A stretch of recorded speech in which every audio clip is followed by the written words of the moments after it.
Le conflit entre le Japon et la Chine s'intensifie progressivement. La Chine a évoqué les mesures de l'Organisation des Nations Unies et la possibilité d'une action militaire contre le Japon. Elle a également critiqué le Japon en le qualifiant d'État ultranationaliste. Aujourd'hui, nous allons examiner cela de plus près. Regardons tout de suite. Avant cela, cette vidéo n'aurait pas existé sans votre intérêt et votre soutien. Abonnez-vous dès maintenant pour que nous puissions créer encore plus de contenu ensemble. La Chine a récemment fait une annonce choquante. Fu Chong, ambassadeur chinois à l'Organisation des Nations Unies, a exposé la position de son gouvernement sur les propos du Premier ministre Takaichi dans une lettre à Antonio Guterres le 21 novembre. Il a demandé leur retrait et a précisé sa déclaration. Fu Chong, l'ambassadeur de la Chine auprès de l'Organisation des Nations Unies, a déclaré que les propos du Premier ministre Takaichi révélaient pour la première fois l'ambition du Japon d'intervenir militairement dans la question de Taïwan, constituaient un défi public aux intérêts fondamentaux de la Chine et représentaient le premier cas de menace militaire contre la Chine. Il a ajouté que ces propos étaient extrêmement erronés et dangereux et que leur nature et leur impact étaient malveillants. Il a poursuivi en soulignant que si le Japon osait tenter une intervention militaire dans la situation entre les deux rives du détroit, cela constituerait un acte d'agression. Il a insisté sur le fait que la Chine exercerait fermement son droit à l'autodéfense conformément à la Charte des Nations Unies et au droit international et défendrait résolument sa souveraineté et son intégrité territoriale. D'après Xinhua, cette lettre sera diffusée à tous les États membres comme document officiel de l'Assemblée générale de l'Organisation des Nations Unies. La Chine critique fortement le Japon en mentionnant cet article, auquel nous devons accorder une attention particulière. L'article pertinent de la Charte des Nations Unies stipule que si des pays fascistes ou militaristes comme l'Allemagne, l'Italie ou le Japon entreprennent à nouveau des actions en faveur d'une politique d'agression, les États fondateurs de l'Organisation des Nations Unies, tels que les États-Unis, la France et le Royaume-Uni, ont le droit de mener une action militaire directe sans l'autorisation du Conseil de sécurité. Comme l'Organisation des Nations Unies a été fondée par les alliés de la Seconde Guerre mondiale, ce genre d'article existe encore. Mais la Chine a soudainement évoqué cet article, laissant entendre qu'elle pourrait attaquer le Japon en cas d'urgence.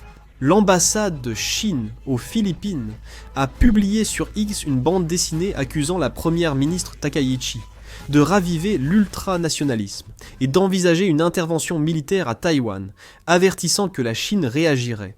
Les médias officiels chinois ont aussi mentionné le risque de guerre, renforçant leur offensive. Pour comprendre l'origine de cette attitude aussi ferme de la Chine, il faut se pencher sur les déclarations de la première ministre Takaichi. La première ministre Takaichi a déclaré que le Japon exercerait son droit de légitime défense collective en cas d'invasion de Taïwan par la Chine. Cela a été perçu comme une attaque majeure par la Chine. Après la déclaration sur l'exercice du droit de légitime défense collective, la Chine a lancé de vives critiques et attaqué verbalement le Japon. Le problème, c'est que le Japon répond également à ces critiques et attaques de la Chine par une attitude tout aussi ferme. Le premier ministre Takaichi du Japon maintient fermement ses propos et refuse de les retirer. En particulier, au Japon, ces attaques virulentes de la Chine ne font que renforcer le sentiment anti-chinois. La popularité du premier ministre Takaichi augmente. Au sein du parti libéral-démocrate japonais, beaucoup jugeant les propos du premier ministre Takaichi inappropriés, mais l'opinion publique lui étant favorable, ils cherchent à le soutenir.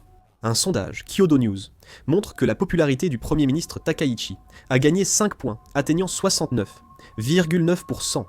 La plupart soutiennent le premier ministre Takaichi. La Chine met toujours la pression sur le Japon. Le 19 novembre, la Chine a annoncé au Japon la suspension des importations de produits de la mer japonais.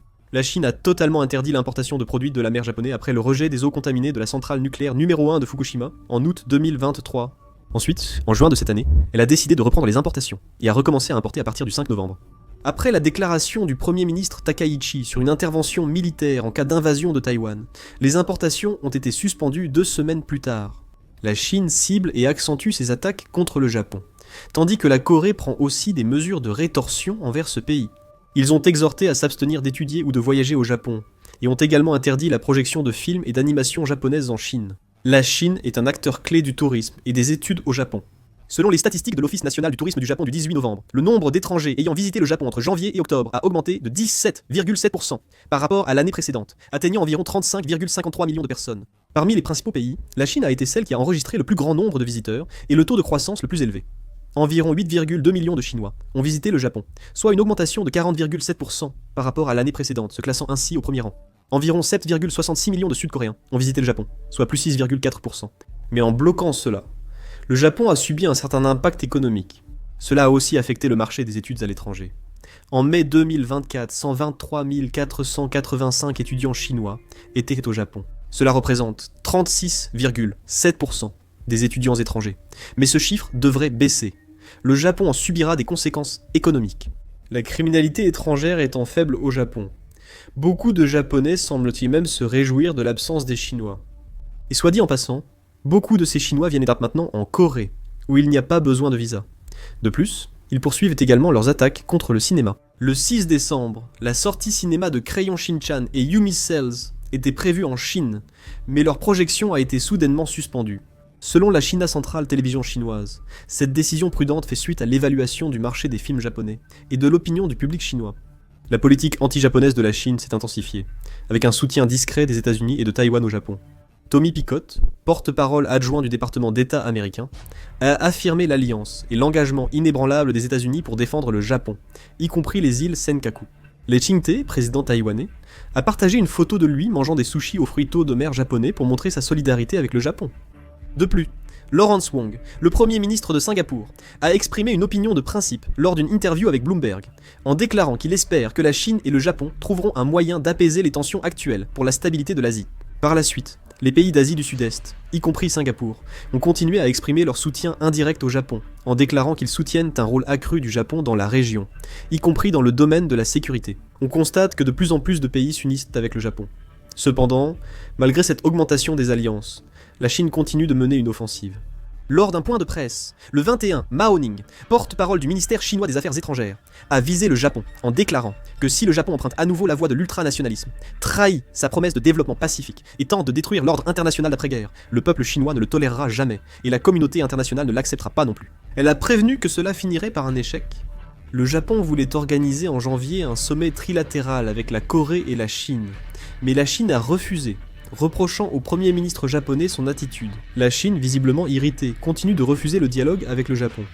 La réunion des ministres de la culture Corée-Chine-Japon prévue le 24 novembre à Macao a été reportée. Le sommet du G20 se déroule actuellement en Afrique du Sud, sans rencontre prévue entre le Japon et la Chine. La raison pour laquelle la Chine réagit de manière excessive à cette situation est finalement directement liée à la question de Taïwan. En Chine, la principale pression vient du Japon, qui deviendrait une base arrière cruciale en cas de crise à Taïwan, bien plus que ses déclarations sur une intervention militaire. En réalité, dans divers scénarios de guerre à travers le détroit proposés par différents groupes de réflexion, il est répété que la raison pour laquelle la Chine se méfie du Japon n'est pas simplement liée à des ressentiments historiques, mais plutôt au rôle que le Japon occupe dans le scénario taïwanais. En cas de conflit dans le détroit de Taïwan, le sud du Japon, dont Okinawa, Yonaguni et Miyako, serait rapidement impliqué. Avant que les groupes aéronavals américains, les Marines et les forces mobiles ne soient déployés, cette région servira de base avancée pour la réponse initiale. C'est pourquoi les plans opérationnels de la Chine doivent prendre en compte le territoire japonais dès le début. C'est le point clé qui gêne la Chine. En cas d'invasion de Taïwan par la Chine, les bases américaines d'Okinawa réagiront immédiatement. Toute erreur chinoise entraînera une intervention rapide des forces américaines, annulant les efforts chinois. Du point de vue chinois, pour envahir Taïwan, il faut bloquer au maximum, dans les 48 premières heures, les voies d'intervention du Japon et des États-Unis. Les bases américaines à Okinawa, au Japon, sont donc considérées comme les premières cibles à frapper.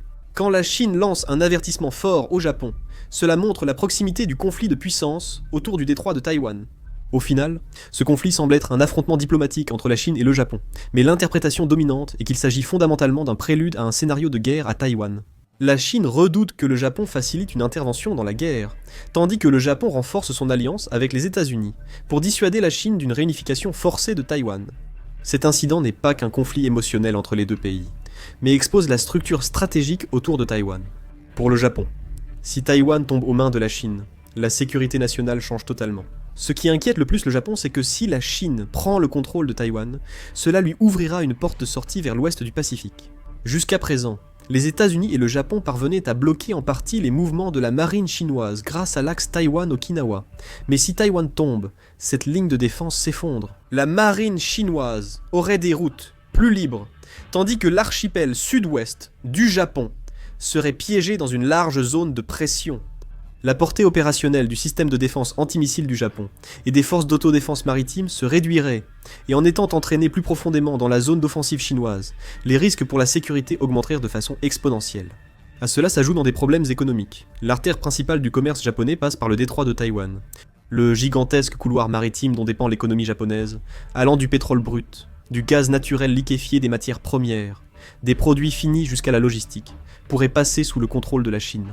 Si la Chine exerce une pression militaire ou revendique le détroit de Taïwan, l'économie japonaise subira un choc important, et sa sécurité énergétique dépendra de la stratégie chinoise.